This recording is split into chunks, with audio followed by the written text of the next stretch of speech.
Hello and welcome to the highlights of our latest Euronews debate asking how to electrify Europe. After the EU elections in June, Europe will need to oversee a radical rollout of clean energy if it wants to meet its carbon emissions goals. So how is it going to be done?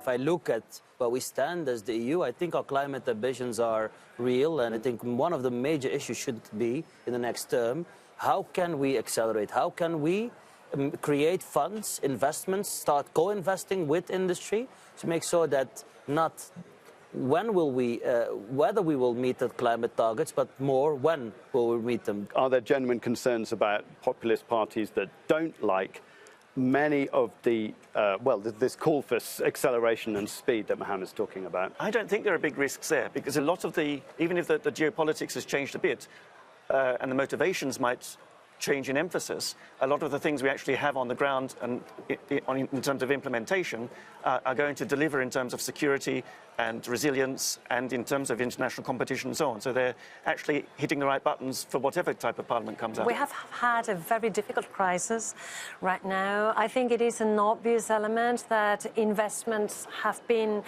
on standby in a moment in which we need the acceleration of renewables. Standby on investments, that doesn't sound particularly good, does it? At the height of the crisis, we really saw wind investments nosedive because there was so much uncertainty with what national governments were going to do about soaring electricity prices, right?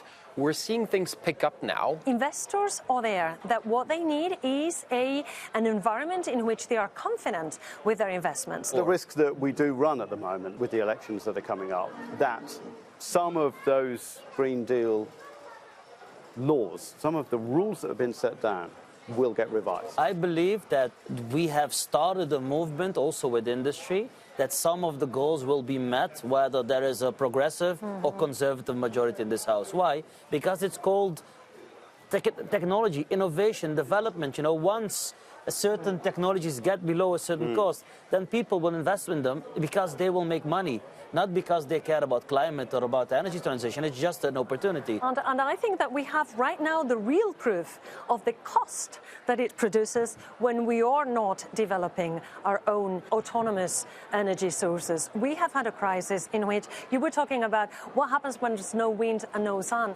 We have experienced what happens when there's no gas. Yes, for all the reasons that colleagues have said, there isn't simply a matter of going back.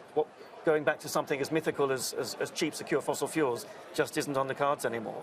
It was a fascinating conversation, and you can watch the full debate and further highlights on Euronews.com.